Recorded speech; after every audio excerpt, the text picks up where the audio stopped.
Have you ever followed a fitness influencer who swears by fasted workouts, low-calorie diets, or endless cardio, only to find that no matter how hard you try, your body isn't responding the way theirs does? You're not alone, and there's a reason for this.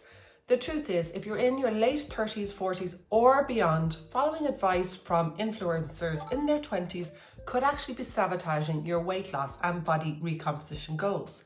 Today, I'm breaking down the science behind why younger influencers' advice could actually be working against you during perimenopause and what you should be doing instead.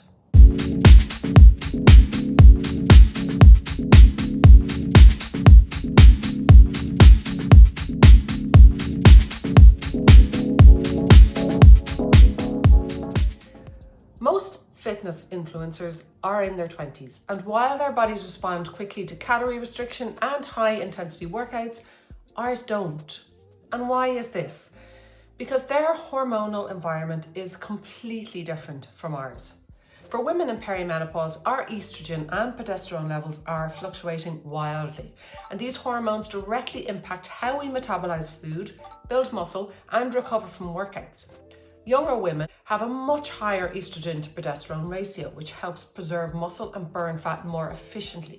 But as estrogen declines in our 40s, we experience increased insulin resistance, muscle loss, and a much higher stress response to extreme workouts. This means that following a 20-something influencer's advice to cut calories aggressively and do tons of HIIT or fasted cardio can actually backfire on us. Instead of losing fat, we may end up storing more of it, losing muscle and feeling completely burnt out. And if you watch some of my previous videos, you will know that that's exactly what has been happening to me for the last 2 or 3 years. Let's break down the most common influencer trends that could be working against you in perimenopause. First, looking at a low-calorie diet and extreme deficits. Younger women can sometimes get away with eating 1,200 to 1,500 calories because their metabolism is actually much faster and their bodies are more resilient. But in perimenopause, this can cause a metabolic slowdown, muscle loss, and increased fat storage. We need more protein, not less, and sustainable calorie intake to fuel muscle retention and fat loss. If your favorite influencer is promoting hours of cardio over strength training, you really need to rethink your approach. Research from people like one of my favorites, Dr. Stacy Sims, shows that perimenopausal women need more resistance training and less high-intensity endurance exercise to maintain lean muscle and keep your metabolism working efficiently. Strength training signals our body to hold on to muscle, which in turn will help us burn more fat over time. Next, let's look at ignoring protein needs. One of the biggest mistakes women over 40 make is not eating enough protein. Often because younger influencers are pushing plant-based, low-protein meals, and science shows that women in perimenopause need at least 1.8 to 2.2 grams of protein per kilo of body weight to maintain muscle and burn fat effectively. If you're not prioritizing protein, you're missing out on the most critical factor for body recomposition. But I hear you asking, who should you follow? So if younger influencers aren't the answer, who should you be learning from? My advice is to follow experts who understand female physiology in perimenopause. Look for those who base their recommendations on research, not just personal experience.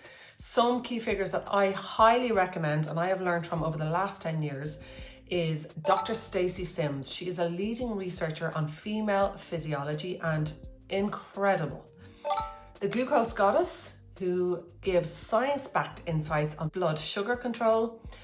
Girvan is my personal online trainer for strength-based workouts that work for all ages.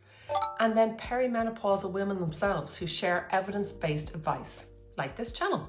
So what's the key takeaway here? You need a plan that works for your stage of life. That means that you need to be prioritizing protein. That's at least 30 to 40 grams per meal. You need to be lifting heavy weights, and I would suggest about 3 to 4 times per week. You need to minimize very high intensity cardio and replace with a sit training over excessive HIIT. And you need to be fueling your body properly. No more crash diets or fasting. Your body is different now, and that's not a bad thing, but you need to train and fuel it based on science, not what worked for you in your 20s, and definitely not based on influencers who don't understand perimenopause. I really hope this video helped you in some way, and if it did, then make sure to like, subscribe and share it with another woman who needs to hear this today. Let's build a community of strong, informed women who train smart and get real results. And until the next one, bye.